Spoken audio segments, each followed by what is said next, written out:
E aí galera, beleza? Então, nós vimos aí no vídeo passado um pouquinho sobre a evolução dos conceitos relacionados à radiação. E agora nós iremos falar propriamente sobre as partículas que irão compor a radioatividade. Então, a primeira partícula que nós iremos discutir é a partícula alfa. Ela tem como característica ser formada por dois prótons e dois nêutrons que serão atirados para fora de um núcleo relativamente grande e instável. A sua velocidade equivale a 30.000 km/s e irá apresentar uma baixa penetração. Ela será representada pela notação. Bom, então aqui se eu for observar, como essa unidade possui dois prótons, então o número atômico dela equivale à quantidade de prótons, portanto é 2. E o número de massa dela representa a somatória do número de prótons mais o número de nêutrons, que dá um valor equivalente a 4. Por isso que ela recebe essa notação. Bom, e aqui eu tenho uma representação conceitual do que vem a ser a liberação dessa partícula alfa. Então, quando eu analiso aqui essa equaçãozinha, eu vejo a seguinte situação. Aqui eu tenho o meu elemento, que é o elemento de origem, e aqui eu tenho o elemento formado. Então, aqui a ideia é a seguinte. Bom, o número de massa que esse elemento irá apresentar será equivalente ao número de massa do elemento originário menos 4 unidades que representa a partícula alfa.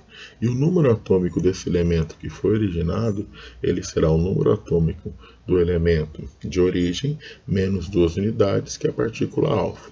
Então, só para a gente dar um corpo a isso que eu estou falando, seria basicamente isso. Essa partícula alfa, ela compunha a estrutura desse elemento originário.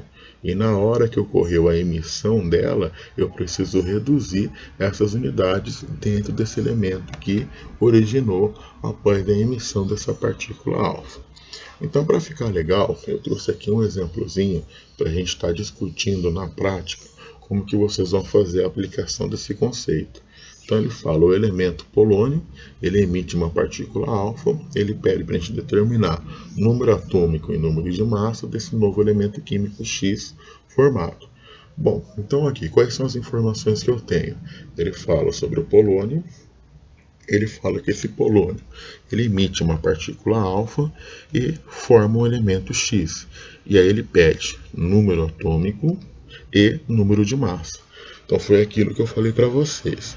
Aqui existem dois conceitos que eu tenho que levar para a resolução dessas questões, que é a conservação da massa, ou seja, se eu pego a massa de x, somo com a massa de alfa, e a somatória desses dois valores tem que ser equivalente ao meu elemento originário, que nesse caso é igual a 214. E da mesma forma, se eu quero determinar o número atômico, esse número atômico desse elemento, somado com essas duas unidades, tem que ser equivalente a 84. Então, dessa forma, nós determinamos o número de massa e o número atômico dessa substância X formada por meio desse processo de liberação de partícula alfa. Bom, a partícula beta. Então, nesse caso, as partículas beta são elétrons atirados para fora de um núcleo instável. A sua velocidade equivale a 90% da velocidade da luz do vácuo e possui média penetração. Ela vai ser representada pela notação -1 como número atômico, 0 como número de massa e a partícula beta, justamente porque, como as partículas betas elas representam elétrons atirados, então ela vai apresentar uma carga negativa. E aí, como nós vimos anteriormente, a massa do elétron é uma massa muito pequena que ela pode ser considerada desprezada. Então, por isso que nós adotamos o valor equivalente a 0 como número de massa. E aqui eu tenho uma equaçãozinha que representa esse processo. Então, da mesma forma, eu tenho um elemento inicial, ele emite essa partícula beta, e eu tenho a formação desse novo elemento. Então, não vai ocorrer alteração da massa, porque a partícula beta praticamente não possui. Só que o número atômico será acrescido de uma unidade, porque a partícula beta equivale a -1. Então, aquele mesmo esquema que nós vimos anteriormente. Essas unidades elas estavam todas dentro desse elemento que originou esse processo. Na hora que ele emite essa partícula beta e ocorre a formação desse novo elemento, eu tenho que levar em consideração a liberação desse processo. Bom, aí o que nós vamos observar propriamente sobre a partícula beta? Ela parte sobre um nêutron que sofre um processo de decomposição e origina próton, origina elétron e origina antineutrino. O próton, como ele é muito pesado, ele vai permanecer no núcleo.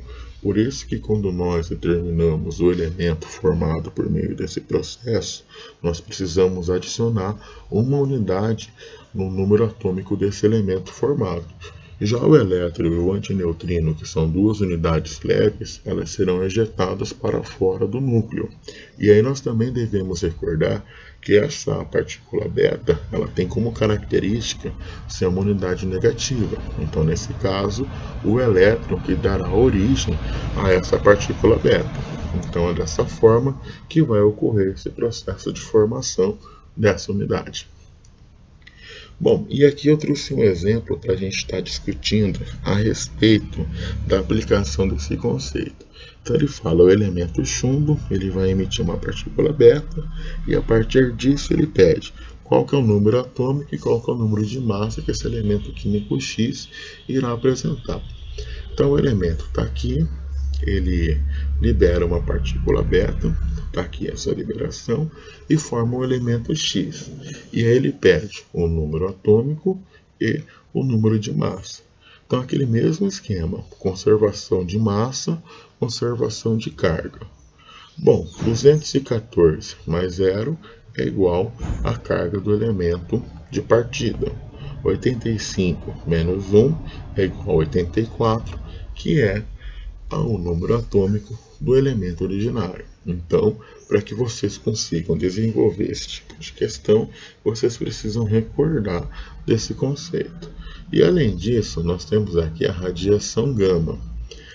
Bom, diferente do que nós vimos anteriormente, a radiação gama ela não pode ser considerada uma partícula justamente porque ela não apresenta massa. Ela nada mais é do que a representação de uma onda eletromagnética e será muito semelhante à luz. Porém, o seu comprimento de onda muitíssimo menor e, consequentemente, ela consegue carregar uma quantidade de energia muito mais elevada. A sua velocidade será equivalente à velocidade da luz e, consequentemente, apresentará um alto grau de penetração.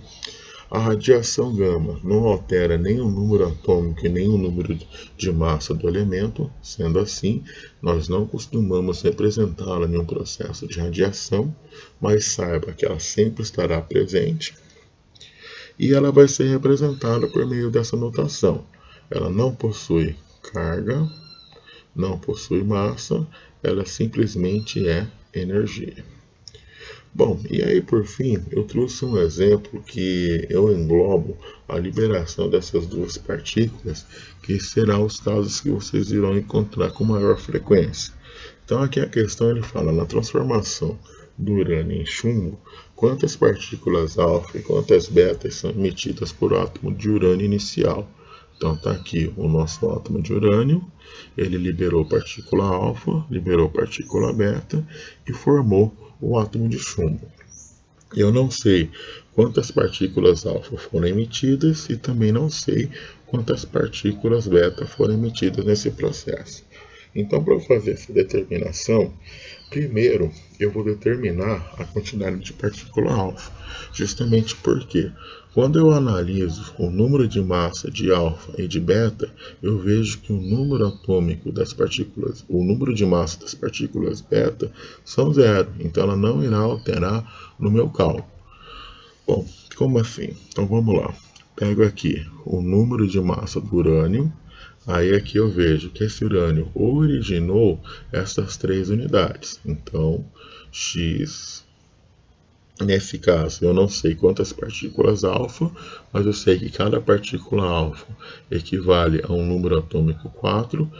Então, X vezes 4 Aí foi aquilo que eu falei para vocês inicialmente. Como a partícula beta apresenta um número de massa igual a zero, y vezes zero é zero. Então por isso ele não entra na nossa continha. E aí o próximo termo que nós temos é a massa do chumbo, que equivale a 206.